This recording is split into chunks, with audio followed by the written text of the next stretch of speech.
भाइयों, एक बार फिर डरावनी फिल्म देखने का वक्त आ गया है। आज हम एक Korean horror film ghost train देखने वाले हैं। रात के समय मेट्रो ट्रेन के डिब्बे में धीरे धीरे उठता है एक महिला, जिसके सिर पर पट्टियां बंधी हैं, उदासी से भरा चेहरा लिए बैठी है और प्लास्टिक सर्जरी के असफल होने की निराशा में डूबी हुई है। उसी समय उसके सामने एक जवान, ऊर्जा से भरी हुई छात्रा बैठी है, जिसके आसपास युवावस्था की ताजगी झलक रही है। लेकिन वह लड़की भी अपने नाक से खुश नहीं लगती। सामने लगे प्लास्टिक सर्जरी के विज्ञापन को देखकर उसके मन में उदासी छा जाती है। अनजाने में लड़की को एहसास होता है कि सामने बैठी पट्टियों वाली महिला उसे घूर रही है। पल भर में उसके पूरे शरीर में अजीब सी बेचैनी दौड़ जाती है और उसे उस महिला की नजरें डरावनी और स्याह लगती हैं।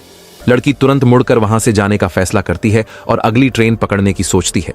जब वह धीरे धीरे पिछले डिब्बे में मिले उस अजीब इंसान को भूलने लगती है, तभी उसके कानों में एक रहस्यमयी और डरावनी आवाज गूंजती है, तुम्हारी नाक बहुत खूबसूरत है। आवाज की ओर देखने पर वह सन्न रह जाती है, क्योंकि वही पट्टियों वाली महिला किसी भूत की तरह उसके पीछे आ चुकी होती है। लड़की घबरा जाती है, उसकी आंखों में डर और शंका साफ झलकने लगती है। वह आवाज फिर से गूंजती है। पट्टियों वाली महिला लगातार उसकी नाक की तारीफ करती रहती है। लड़की किसी तरह धन्यवाद कह देती है, लेकिन उसके दिल में डर इस कदर भर चुका होता है कि उसकी रूह कांप उठती है। आवाज लगातार सुनाई देती रहती है, 코가 너무 예쁘세요।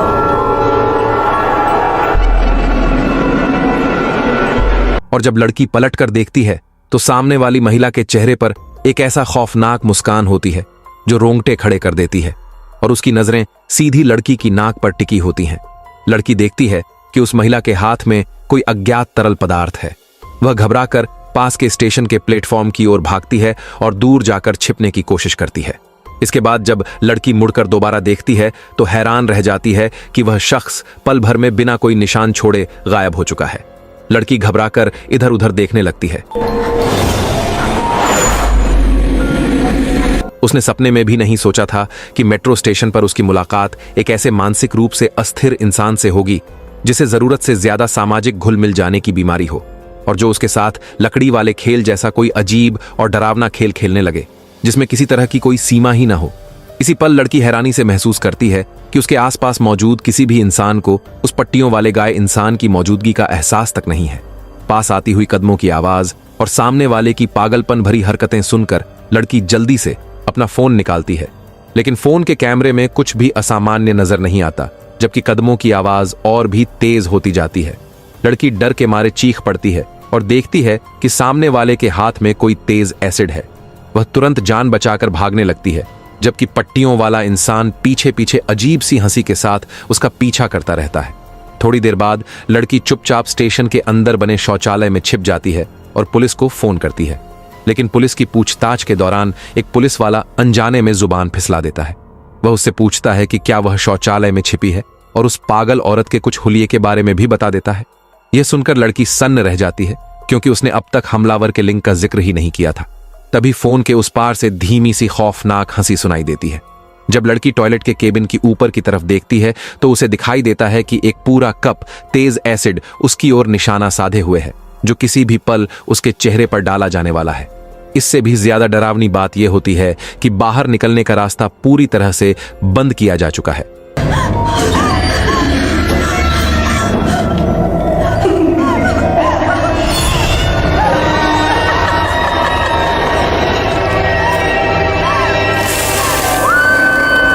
आखिरकार लड़की ग्वांगनिंग स्टेशन के शौचालय में धीरे धीरे तेज एसिड से झलकर मर जाती है। कहा जाता है कि इस ग्वांगनिंग स्टेशन पर अब तक 40 से ज्यादा लोग लापता हो चुके हैं या अपनी जान गंवा चुके हैं। मानो यह जगह सीधे नर्क का दरवाजा हो, जिसके पीछे कोई भयानक और शैतानी सच्चाई छिपी हुई है। और इसी ग्वांगनिंग स्टेशन का स्टेशन मास्टर ओल्ड चॉय हर दिन तरह तरह की अफवाहों और कहानियों में डूबा रहता है। उसे स्टेशन के अंदर फैली तमाम डरावनी कहानियों की पूरी जानकारी है। अभी अभी सुनाई गई पट्टियों वाले प्राणी की कहानी भी उसने यूं ही सामने बैठी मिन्ना को सुना दी थी। मिन्ना एक ऐसी वीडियो ब्लॉगर है जो खास तौर पर हॉरर कंटेंट पर काम करती है और एक MCN एजेंसी से जुड़ी हुई है। हाल के दिनों में उसके बनाए गए वीडियो लगातार कम व्यूज ला रहे थे, इसलिए वह अजीब घटनाओं के लिए बदनाम ग्वांगन्योंग स्टेशन पहुंचती है, ताकि वहां सच में घटी कुछ डरावनी घटनाओं की पड़ताल कर सके। जैसा कि उसने सोचा था, पट्टियों वाले गाय इंसान पर वीडियो अपलोड करने के बाद उसके चैनल के आंकड़ों में साफ बढ़ोतरी देखने को मिलती है। इस सफलता का स्वाद चखने के बाद मिना एक बार फिर ग्वांगन्योंग स्टेशन के स्टेशन मास्टर ओल्ड चॉय से मिलने जाती है और उससे पूछती है कि क्या उसके पास इससे भी ज्यादा डरावनी कहानियां हैं। साथ ही वह एक बढ़िया किस्म की पुरानी शराब की बोतल भी निकालती है। इतना महंगा शराब देखते ही ओल्ड चॉय का चेहरा खुशी से खिल उठता है और वह शराब पीते पीते मिना को एक और कहानी सुनाने लगता है। आडो एक बेहद घमंडी कॉलेज एंट्रेंस एग्जाम में फेल हुआ युवक था। आम दिनों में वह हमेशा लटके हुए चेहरे के साथ रहता, चाहे सामने इंसान हो या जानवर, जिसे भी देखता जमकर उसका मजाक उड़ाता। एक दिन जब वह नशे में धुत एक बुजुर्ग का मन ही मन अपमान कर रहा होता है, तभी उसकी नजर पास ही खड़ी एक अजीब हरकतें करती महिला पर पड़ती है, जो लगातार अपने सिर से बाहर निकलने वाले दरवाजे के कांच पर जोर जोर से टक्कर मार रही होती है। उसी समय मेट्रो स्टेशन पर ट्रेन रुकती है और लोग तेजी से उतरने लगते हैं, लेकिन उस अजीब औरत को मानो कोई देख ही नहीं रहा होता। जैसे ही ट्रेन दोबारा चलती है, उस औरत के सिर टकराने की आवाज और भी तेज हो जाती है। धड़ाम धड़ाम लोहे की दीवार पर पड़ती हुई, मानो वह जानबूझकर आडो का ध्यान अपनी ओर खींचना चाहती हो। सामने बैठे बुजुर्ग यह देखकर घबरा जाता है और तुरंत अगले डिब्बे में चला जाता है। बाहर से खुद को बेपरवाह दिखाने वाला आडो असल में अंदर से बेहद डरपोक होता है। वह भी उसके पीछे पीछे भाग जाता है, फिर खुद को सामान्य दिखाने के लिए उस औरत को एक गाली देता है और मोबाइल गेम खेलने लगता है। ठीक उसी वक्त उसकी मां का फोन आता है और वह आडो से हालचाल पूछती है। आडो झूठ बोलता है कि वह क्लास में पढ़ रहा है, लेकिन उसकी मां को पहले ही टीचर से पता चल चुका होता है कि वह पिछले 2 महीनों से ट्यूशन क्लास गया ही नहीं है। आडो झुंझलाहट में फोन काट देता है। इसके तुरंत बाद उसकी मां के कई मैसेज आते हैं, जिनमें वह उसे बताती है कि ग्वांगन्योंग स्टेशन पर 20 साल की एक लड़की ने पढ़ाई में खराब नतीजों के कारण पटरी पर कूदकर आत्महत्या कर ली है। वह बेटे को समझाती है कि ज्यादा दबाव में आकर कभी गलत कदम न उठाए। वीडियो में दिख रही उस आत्महत्या करने वाली लड़की को देखकर आडो की भौहें सिकुड़ जाती हैं। लड़की के कपड़े और उसके हाव भाव बिल्कुल वैसे ही होते हैं जैसे उसने थोड़ी देर पहले खुद देखे थे। वह घबराकर पीछे मुड़कर देखता है। इसी पल आडो पूरी तरह सन्न रह जाता है और समझ जाता है कि उसका सामना किसी अपवित्र चीज से हो चुका है, और उसी डिब्बे में बैठा बुजुर्ग आदमी भी कोई सामान्य इंसान नहीं था। वह भी जैसे किसी साए के वश में आ चुका हो। वह अजीब हरकतें करने लगता है, मानो लोहे से टकराने जैसी अस्वाभाविक चालें चल रहा हो। आडो जैसे ही पीछे मुड़ता है, वह महिला पल भर में उसके सामने आ खड़ी होती है। उसका दिमाग एकदम सुन्न हो जाता है। सिर्फ उसकी आंखें फटी की फटी रह जाती हैं, जो कभी उस बुजुर्ग पर तो कभी उस औरत पर टिक जाती हैं। तभी अचानक ट्रेन के डिब्बे की बिजली चली जाती है और चारों ओर घुप अंधेरा छा जाता है। वह मोबाइल निकालकर चारों तरफ देखने लगता है, लेकिन सामने बैठा बुजुर्ग और वह औरत दोनों गायब हो चुके होते हैं।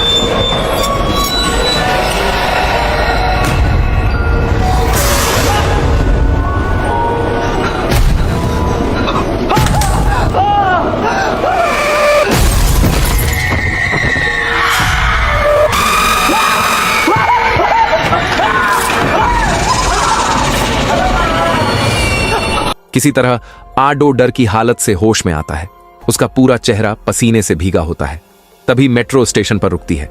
बिना कुछ सोचे समझे वह डिब्बे से बाहर भाग जाता है।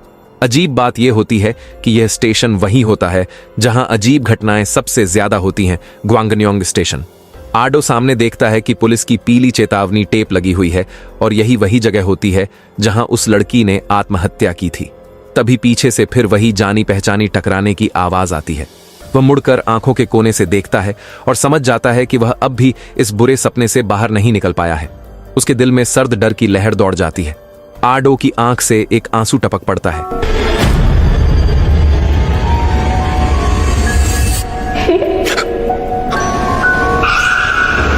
यह कहानी सुनने के बाद मिना पूरी तरह उसमें डूब जाती है। उसके मन में ढेरों सवाल उठते हैं और वह ओल्ड चोई से पूछती है कि उसे यह कहानी आखिर कहां से पता चली। लेकिन मिना के बार बार पूछने पर भी ओल्ड चोई कोई जवाब नहीं देता, बल्कि जोर से चिल्लाकर कहता है कि वह नशे में है। इसके बाद वह बिस्तर पर लेट जाता है और पूरी तरह बेसुध हो जाता है। बाद में गहरी रात में जब स्टेशन पर कोई नहीं होता, मिना ग्वांगन्योंग स्टेशन में वीडियो के लिए जरूरी सारे शॉट्स शूट कर लेती है। काम पूरा होने के बाद वह अपने बॉस आहाओ को बुलाकर उससे वीडियो का विश्लेषण और राय लेने को कहती है। वीडियो देखने के बाद आहाओ को कहानी नई लगती है, कंटेंट दिलचस्प और रफ्तार तेज महसूस होती है। लेकिन एक बात उसे परेशान करती है मेट्रो स्टेशन की वेंडिंग मशीन के अंदर एक इंसानी साया आखिर क्यों दिखाई दे रहा है। दोनों जितना ज्यादा वीडियो देखते हैं, मामला उतना ही संदिग्ध लगता है। इसी वजह से अगली रात मिना फिर से शराब लेकर स्टेशन मास्टर ओल्ड चोई के पास जाती है। मिना के लगातार सवालों के सामने आखिरकार ओल्ड चोई वेंडिंग मशीन से जुड़ी एक अजीब कहानी सुनाता है। वह बताता है कि एक समय एक ऑफिस जाने वाला आदमी रोज नियम से मेट्रो लिया करता था, लेकिन कंपनी से निकाले जाने के बाद वह शराब में डूब गया। उसकी जिंदगी पूरी तरह बिखर गई और वह मेट्रो स्टेशन पर भटकने वाला एक बेघर इंसान बन गया। उस दिन वह एक कटोरी गरम गरम इंस्टेंट नूडल्स खाना चाहता था, लेकिन उसकी जेब में सारे पैसे मिलाकर सिर्फ 2000 वॉन थे और 500 वॉन कम पड़ रहे थे। ये सिक्के भी उसने वेंडिंग मशीन के पास से लोगों द्वारा गलती से गिराए गए उठाए थे। तभी उस बेघर आदमी को एक अजीब सा लाल रंग का सिक्का मिलता है।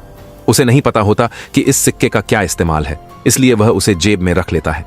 तभी रोज उसे सताने वाला एक सिक्योरिटी गार्ड आ जाता है और उसके पास मौजूद सारी जमा पूंजी छीन लेता है। बेघर आदमी गुस्से और बेबसी में वेंडिंग मशीन के सामने खड़ा होकर अंदर रखी कैन वाली कोला को घूरने लगता है। तभी वह अचानक कुछ देखता है। कोला की खुदरा कीमत ठीक उतनी ही होती है जितनी उसके हाथ में पकड़ा हुआ लाल रंग का सिक्का। किस्मत आजमाने के इरादे से वह सिक्का मशीन में डाल देता है और सच में उसे कोला मिल जाती है। लेकिन जैसे ही वह कैन खोलने वाला होता है, सामने खड़े एक आदमी की उल्टी करने की आवाज उसका ध्यान खींच लेती है। बेघर आदमी मुड़कर उसकी तरफ देखता है, फिर कैन की रिंग खींच देता है। बदकिस्मती से वह एक खाली कैन निकलती है। वह गुस्से में गालियां देने लगता है, लेकिन यही हरकत उसकी जिंदगी की दिशा बदल देती है। जब वह दोबारा सिर उठाकर देखता है तो उल्टी करने वाला आदमी अचानक गायब हो चुका होता है। जमीन पर सिर्फ एक जोड़ी चमड़े के जूते और कपड़े पड़े होते हैं और न जाने कहां से 2 और लाल रंग के सिक्के उछलकर सामने आ जाते हैं। शुरुआत में बेघर आदमी इस बात को ज्यादा गंभीरता से नहीं लेता। वह कपड़ों से निकाले हुए नोट लेकर एक सुविधा स्टोर में जाता है और भरपेट खाना खाता है। लेकिन वह 5000 वॉन बहुत जल्दी खत्म हो जाते हैं और अंत में उसके पास सिर्फ कुछ डीले ढाले सिक्के ही बचते हैं। थोड़ी देर की ऐश के बाद जब उसके पास फिर से पैसे नहीं रहते तो वह दोबारा अंधेरे भूमिगत स्टेशन पर लौट आता है। लेकिन जैसे ही वह वहां से जाने वाला होता है, उसके पीछे अचानक एक और ऑटोमेटिक वेंडिंग मशीन प्रकट हो जाती है। अंदर रखी लाल पैकिंग वाली कोला को देखकर वह जानता तो है कि कैन शायद खाली होगी, लेकिन उसे इन खाली कैनों के असली इस्तेमाल का अंदाजा भी हो चुका होता है। बेघर आदमी जल्दी से सिक्का मशीन में डालता है और हाथ में कैन थाम लेता है। उसके मन की बुरी इच्छाएं बिना किसी सीमा के बढ़ने लगती हैं। ठीक उसी समय वह सिक्योरिटी गार्ड जो हमेशा उसे परेशान करता था वहां आ पहुंचता है। बेघर आदमी को अब अच्छे कपड़ों में देखकर सिक्योरिटी गार्ड पक्का मान लेता है कि उसकी जेब में फिर से काफी पैसे होंगे और हंसी मजाक करते हुए उसकी तरफ बढ़ता है। वहीं बेघर आदमी पूरी तरह ध्यान लगाकर कैन को निशाना बनाता है और रिंग खींच देता है। सिक्योरिटी गार्ड के शरीर में अचानक अजीब बदलाव होने लगता है और वह धीरे धीरे गायब हो जाता है। आखिर में जमीन पर सिर्फ कपड़ों का एक ढेर बचता है।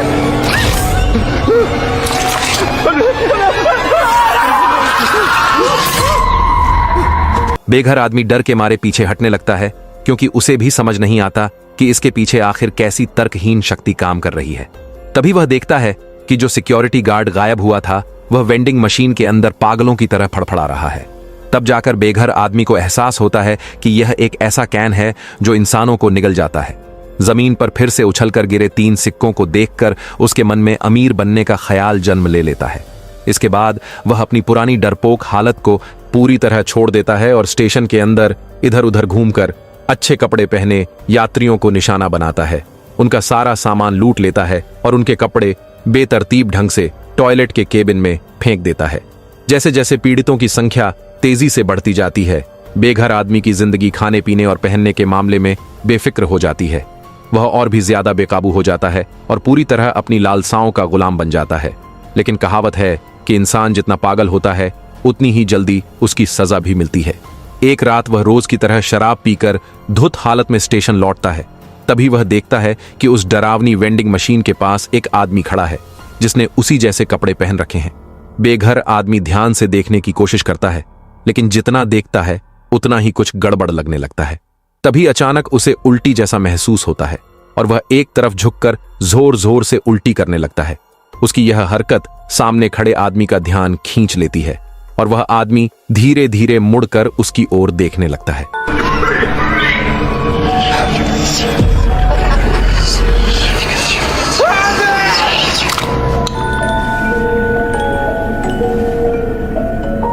तभी पता चलता है कि सामने खड़ा यह इंसान वही है जो कभी खुद बेघर आदमी हुआ करता था। आखिरकार अपनी लालच की दौड़ में वह अपने ही दूसरे रूप के हाथों निगल लिया जाता है। स्टेशन मास्टर द्वारा सुनाई गई इन काली कहानियों को स्क्रिप्ट की तरह इस्तेमाल करने के बाद मीना के वीडियो अचानक जबरदस्त तरीके से वायरल होने लगते हैं। कंपनी की रैंकिंग में जो कभी सबसे नीचे थी वह सीधा टॉप 3 में पहुंच जाती है। जिस शियाओ मिंग को वह हमेशा अपने से नीचे समझती थी, उसे अचानक उभरता देख उसकी सहकर्मी लीना के मन में जलन पैदा हो जाती है। इसी ट्रेंड का फायदा उठाने के लिए एक ब्यूटी ब्लॉगर होने के नाते लीना भी ग्वांगन्योंग स्टेशन पर लाइव स्ट्रीम करने पहुंच जाती है। अचानक ट्रेन जोर से ब्रेक लगाती है और लीना गिरते गिरते बच जाती है। वह संतुलन बनाने के लिए हैंड रेल पकड़ती है, लेकिन उसका दाहिना हाथ किसी अज्ञात तरल से सना हुआ होता है। वह जल्दी से टिश्यू से हाथ साफ कर लेती है, लेकिन अगले ही दिन उस हाथ की हथेली पर 3 लाल धब्बे उभर आते हैं। घबराई हुई लीना तुरंत अस्पताल पहुंचती है। डॉक्टर उससे पूछता है कि क्या उसने हाल ही में किसी गंदी या संदिग्ध चीज को छुआ था। लीना काफी देर तक सोचने के बाद ही कल मेट्रो में हुई घटना को याद कर पाती है। डॉक्टर यह सुनकर कहता है कि यह शायद बैक्टीरियल इन्फेक्शन है और लीना को एक मरहम लिख कर देता है। साथ ही कुछ दिनों तक हालात पर नजर रखने को कहता है। घर लौटते समय लीना की मुलाकात अपनी प्रतिस्पर्धी मीना से हो जाती है। लीना बनावटी मुस्कान के साथ उससे हालचाल पूछती है और उसके करियर के लिए शुभकामनाएं देती है, लेकिन असल में वे दोनों न सिर्फ एक दूसरे की प्रतिद्वंद्वी हैं, बल्कि अपने बॉस आहाओ को चुपचाप पसंद भी करती हैं। दोनों बातें ही कर रही होती हैं कि अचानक लीना की नाक से खून किसी धारा की तरह बहने लगता है जो रुकने का नाम नहीं लेता। घबराकर वह भागती हुई सीधे वॉशरूम में घुस जाती है। इतनी ज्यादा मात्रा में खून आना साफ तौर पर असामान्य होता है। लीना घबराहट में खून पहुंचती है, तभी अचानक उसकी हथेली पर ढेर सारे छोटे छोटे छेद दिखाई देते हैं। ये देखकर उसके रोंगटे खड़े हो जाते हैं। उसी वक्त बाहर किसी के आने की आहट सुनाई देती है। लीना पहचान लिए जाने के डर से जल्दी से टॉयलेट के केबिन में छिप जाती है, लेकिन समय के साथ वे छोटे छोटे छेद उसके हाथ से फैलते हुए बाजू और फिर पूरे शरीर में फैलने लगते हैं। वह घबराकर डॉक्टर द्वारा दी गई मरहम निकालती है, लेकिन सामने की सच्चाई को स्वीकार न कर पाने के कारण उसके हाथ बुरी तरह कांपने लगते हैं और मरहम उसके हाथ से छूटकर जमीन पर गिर जाती है। तभी वहां से गुजरता हुआ एक फैन उस मरहम को उठा लेता है। 저기요. 혹시 리나님 아니세요? लीना किसी से मदद मांगने की हिम्मत नहीं जुटा पाती और चिल्लाकर फैन को वहां से चले जाने को कहती है। कुछ ही देर में उन छेदों से हरियाली फूटने लगती है और शरीर पर बड़े बड़े पौधे उगाते हैं।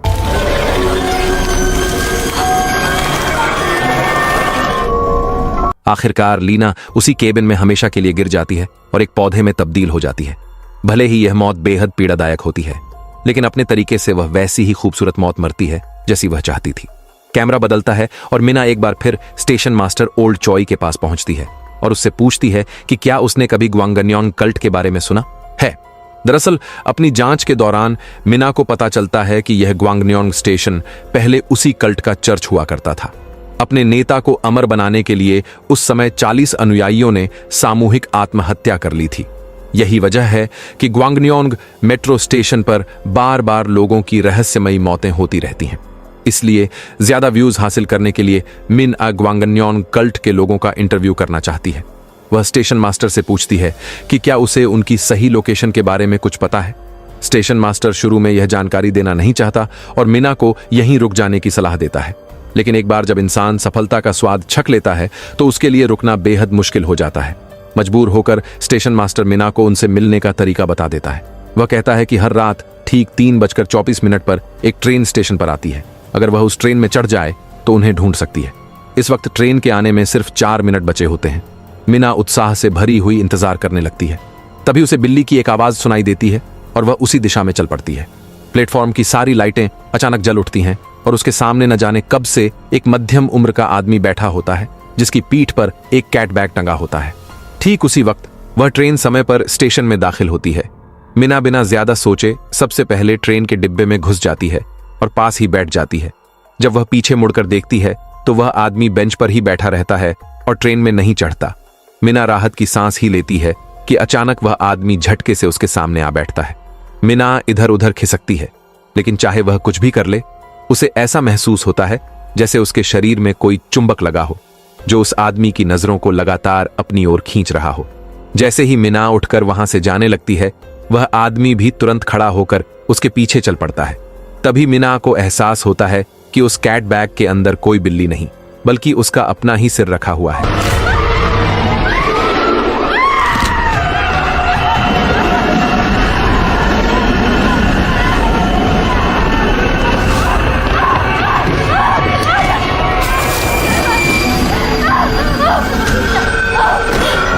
जैसे ही मीना ट्रेन से उतरती है, अगला दृश्य उसे उसकी कंपनी में काम पर जाते हुए दिखाता है। उसी समय 2 पुलिस वाले वहां पहुंचते हैं। वजह यह होती है कि मिनआ के वीडियो की लोकप्रियता बहुत ज्यादा बढ़ गई थी और इसने पुलिस का ध्यान खींच लिया था। जांच में पुलिस को पता चलता है कि वीडियो में जिस स्टेशन मास्टर ओल्ड चोई का जिक्र किया गया है, उसकी तो 3 साल पहले ही मौत हो चुकी थी। ग्वांगन्योंग स्टेशन का मौजूदा स्टेशन मास्टर कोई और है, जिसका नाम ओल्ड वोंग है, न कि ओल्ड चोई। ये सुनते ही आहाओ तुरंत मिना के साथ ग्वांगन्योंग स्टेशन पहुंचता है। उसी वक्त एक जर्जर हालत की पुरानी ट्रेन धीरे धीरे प्लेटफॉर्म पर आकर रुकती है। मिना आगे बढ़कर ट्रेन के डिब्बे में जाती है और वहां उसे स्टेशन मास्टर ओल्ड चोई का वॉकी टॉकी दिखाई देता है। वह उसे उठाकर कॉल करने की कोशिश करती है। थोड़ी ही देर में दूसरी तरफ से ओल्ड चोई की आवाज सुनाई देती है। ओल्ड चोई एक एक करके उस रात अपनी मौत की पूरी कहानी सुनाता है। उस रात वह अपने सहकर्मी शियाओ मा के साथ ड्यूटी पर था। तभी उसने सीसीटीवी में एक अजीब सी परछाई देखी जो ट्रैक के रास्ते को रोके खड़ी थी। ओल्ड चोई को लगा कि शायद कोई शराबी वहां भटक रहा है, इसलिए उसने शियाओ मा को जांच करने भेज दिया। लेकिन आधे घंटे बाद भी शियाओ मा वापस नहीं लौटा और पूरी तरह गायब हो गया। मजबूरन ओल्ड चोई खुद उसे ढूंढने निकल पड़ा। चारों तरफ तलाश करते वक्त अचानक उसके पीछे से एक बेहद पुरानी ट्रेन आ निकलती है, जिस पर खून से लिखे अक्षर भरे होते हैं। स्टेशन मास्टर होने के नाते ओल्ड चोई आगे बढ़कर जांच करने की कोशिश करता है, लेकिन ट्रेन अचानक रफ्तार पकड़ लेती है और उसे पता नहीं चलता कि वह उसे कहां ले जा रही है।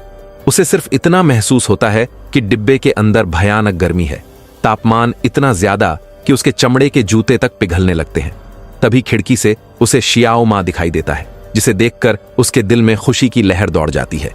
लेकिन वक्त बीतने के साथ उसे एहसास होता है कि वह शियाओ मा नहीं, बल्कि उसका मोबाइल फोन है, जिसे कोई रहस्यमयी शख्स ऊपर उठाए हुए है।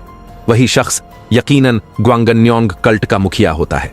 थोड़ी ही देर में ट्रेन फिर से चल पड़ती है और फर्श के नीचे से निकले काले हाथ ओल्ड चोई को धीरे धीरे घसीटकर अंदर खींच लेते हैं। ये पूरी सच्चाई जानने के बाद मिना को अपनी मौजूदा हालत का एहसास हो जाता है। ग्वांगन्योंग कल्ट का यह चर्च ऐसी जगह है जहां एक बार जाने के बाद लौटने का कोई रास्ता नहीं। इसी दौरान ट्रेन धीरे धीरे चलने लगती है और मिना को भी ले जाया जाने वाला होता है ताकि वह कल्ट लीडर की बलि बन सके। 자네와 함께했던 시간들이 꽤나 즐거웠네. 자네가 그리운 거야? जैसे जैसे ट्रेन दूर होती जाती है, मिना अचानक देखती है कि ओल्ड चोई उसकी ही शक्ल में बदल चुका है। तब उसे समझ आता है कि शुरू से यह ओल्ड चोई असली था ही नहीं, बल्कि वही दुष्ट कल्ट लीडर था। अब वह मिनआ के शरीर का इस्तेमाल करके उसे ढूंढने आए उसके बॉस आहाओ को फंसाने वाला होता है। 다경 씨, 나 다경 씨 전화를 왜 이렇게 안 받아요? 걱정해.